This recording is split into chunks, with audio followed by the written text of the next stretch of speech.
ጥያቄ መልስ በትክክል ላገኘ ተማሪ ስሙን በኤምአይቲ ቴክ ዓመታዊ ጋዜጣ ላይ የፊት ገጽ ሆኖ እንዲታተም እናደርጋለን በማለት የሽልማቱን ግዝፈት ይገልጽላቸዋል። ዊል ደግሞ በኤምአይቲ ዩኒቨርሲቲ ውስጥ የጽዳት ሰራተኛ ስለነበር ድንገት የመማሪያ መተላለፊያዎችን በማጽዳት ላይ ሳለ ከፊት ለፊቱ ቅድም ፕሮፌሰሩ ለተማሪዎች የጻፈላቸውን ከባድ የሆነ የሂሳብ ቀመር ጥያቄ ይመለከታል። ጥያቄውንም በትኩረት ከተመለከተው በኋላ መልሱ ምን ይሆን የሚል ውስብስብ ጥያቄ በአእምሮ ውስጥ መመላለስ ይጀምራል። ወደ ቤቱም እንደተመለሰ የጥያቄውን መልስ ለማግኘት በቻለው አቅም መሞከር ይጀምራል። በማግስቱም የጽዳት ስራውን እንዳጠናቀቀ በቀስታ ተደብቆ ወደ ቦርዱ በመጠጋት የጥያቄውን መልስ አስፍሮ ከቦታው ይሰወራል። ፕሮፌሰሩም የሆነ ሰው የጥያቄውን መልስ በቀላሉ እንዳስቀመጠ በተነገረው ጊዜ በድንጋጤ ሲበር ወደ ቦታው ይመጣል።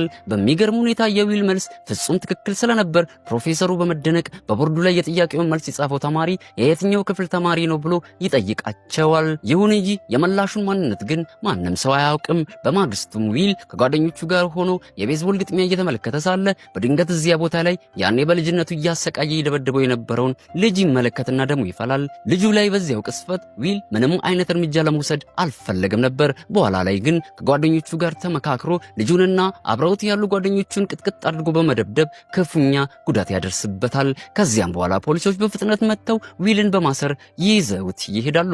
በሚቀጥለው ቀንም ፕሮፌሰሩ በክፍል ውስጥ ለተገኙ ተማሪዎቹ ትላንት የጥያቄውን መልስ በቦርዱ ላይ ያስቀመጠው ወይም የሰራው ማን ነው ሲል ይጠይቃቸዋል። ነገር ግን የትኛውም ተማሪ እኔ ነኝ የሰራሁት ብሎ ወደፊት ሊመጣለት አልቻለም። በመቀጠልም ፕሮፌሰሩ በመማሪያ ቦርዱ ላይ አዲስ የሆነ የሂሳብ ቀመር ጥያቄ ያስቀምጥላቸዋል። ይህ ጥያቄ ከመጀመሪያው የበለጠና እጅግ ከባድ የሆነ ጥያቄ ነበር። ምክንያቱም ይህን ጥያቄ እሱና የሥራ ባልደረቦቹ ተባብረው የጥያቄው መልስ ለማግኘት ከ2 ዓመት በላይ ነበረ የወሰደባቸው።